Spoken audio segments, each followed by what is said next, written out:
Terima kasih kepada Bu Lim yang sudah memberikan kesempatan untuk kali ini saya mencoba berbagi atau sharing tentang salah satu publikasi ilmiah yang murah, tidak berbayar dan bisa dikembangkan seseorang atau semua guru. Ini saya belum selesai atau dalam artian programnya belum selesai. Saya akan memberikan contoh buku pedoman guru.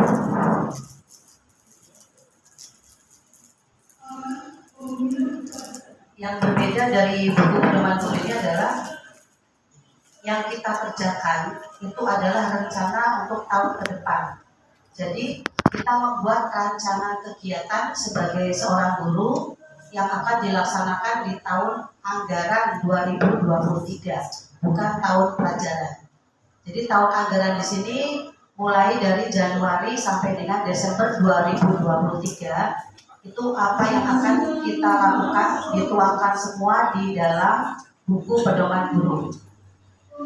Selanjutnya, mengapa buku ini bisa atau dinilaikan menjadi salah satu komponen yang diakui di PAK karena membuat buku pedoman guru itu juga ada beberapa karya yang sudah kita butuhkan, misalkan untuk merancang kegiatan yang disesuaikan dengan SKP yang akan dilakukan di tahun depan. Jadi match antara SKP yang dibuat dengan pelaksanaan buku pedoman guru. Ada berbagai macam publikasi ilmiah yang diakui dan dinilai oleh tim PAK, itu ada 10. Di sini tertulis 10. Yang pertama adalah presentasi di forum ilmiah. Itu nanti ada beberapa tahapan presentasinya. Untuk bukti fisiknya bisa dengan undangan, daftar hadir, notulen, foto kegiatan, juga hasil atau presentasi yang kita tayangkan. Yang kedua adalah hasil penelitian. Yang ketiga tinjauan ilmiah atau best practice yang diangkat. 4 adalah tulisan ilmiah. 5 adalah artikel ilmiah. 6 buku pelajaran. 10 adalah pedoman guru. Di karya terjemahan ini kita mengambil dari buku induk atau buku nomor 1 yang bukan buku turunan, dalam artian langsung dari penulis aslinya. Nah, ini yang 10 ini yang sedang digalakan oleh Dinas Provinsi karena ini tidak pusing atau dalam artian tidak membebani setiap guru.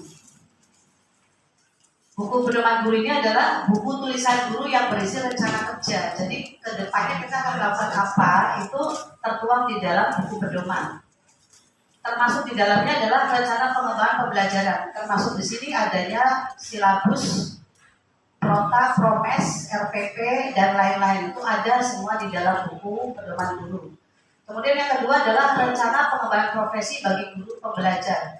Selain sebagai guru juga kita menuangkan tulisan ke dalam pengembangan profesi guru sebagai guru pembelajar, artinya guru yang terus belajar.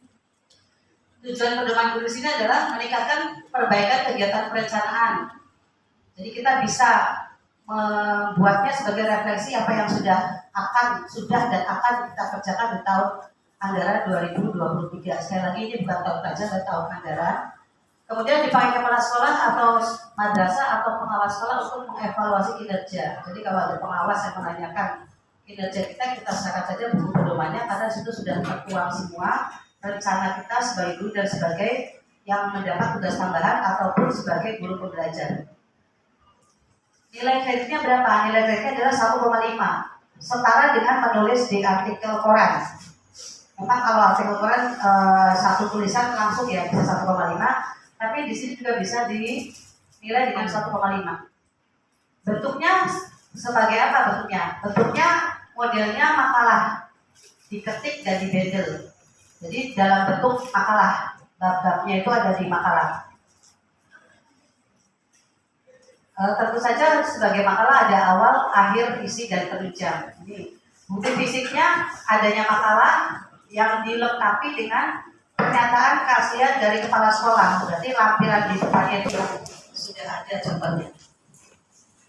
Jadi kenapa saya mengajak teman-teman untuk buat buku pedoman guru, karena ini murni dari pemikiran Bapak Ibu semua, terhindar dari plagiasi kalau memang mengambil hanya beberapa dari teori saja. Ini aman sekali untuk publikasi ilmiah, karena yang kita tulis adalah yang akan kita lakukan. Contoh yang sudah ada di sini, covernya bisa dibuat berbeda atau bisa dibuat sesuai dengan keinginan Bapak Ibu. Ini menyesuaikan saja.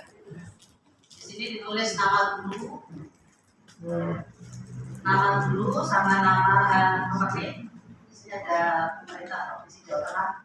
Kemudian di sini tahunnya jangan lupa 2023. Ini yang membedakan antara bukti kalau yang lain itu sudah diselenggarakan, tapi untuk yang BPG itu akan direncanakan, akan dilaksanakan dari dalam bentuk rencana. Kemudian yang kedua itu berupa lembar persetujuan. Lembar persetujuan ini tahunnya masih ini ya. Lembar persetujuannya adalah ini, ada nama atau keterangan umum, disahkan tanggal berapa, bulan berapa, tahun berapa, ditulis di sini. Kemudian ada mengetahui juga guru mapel, koordinator PKB, dan mengesahkan kepala sekolah yang bersangkutan. Itu lembar persetujuan. Pengantarnya menyesuaikan dengan isinya. Yang penting ada ucapan terima kasih di sini. Kemudian bagian selanjutnya daftar isi.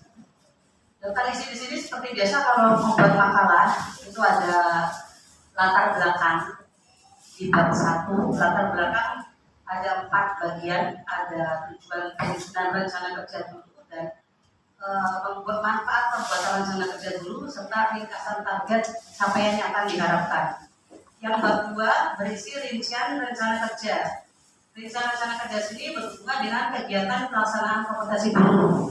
Kompetensi guru di sini ada 4 kompetensi, nanti bisa di browsing ya, ada sosial, profesional, kepribadian, sama satunya kalau saya pedagogi. Ada 4 kompetensi yang dibahas di sini. Kemudian ada lagi rencana pelaksanaan tugas utama. Rencana tugas utama berhubungan dengan tugas ibu mengajarkan di kelas. Berarti ini berhubungan sama perangkat pembelajaran yang ada di kelas. Yang selanjutnya rencana pelaksanaan tugas tambahan. Tugas tambahan di sini bisa jadi wali kelas, pembimbing ekstra, waka, ataupun tugas tambahan lain yang dibuktikan dengan adanya SK atau surat keputusan kepala sekolah. Atau tugas tambahan lain, misalkan dalam 1 tahun ke depan kita mendapatkan tugas sebagai komunitas atau anggota ataupun panitia kegiatan ataupun organisasi profesi yang lain, itu bisa ditambahkan di bagian bab 2. Bab 3 di sini penutup berisi ringkasan rencana kegiatan dan rencana target. Kemudian ini tabelnya, tabel yang dilampirkan adalah tabel yang sesuai dengan data utamanya. Nah, ini isi dari buku pedoman guru bab 1 pendahuluan.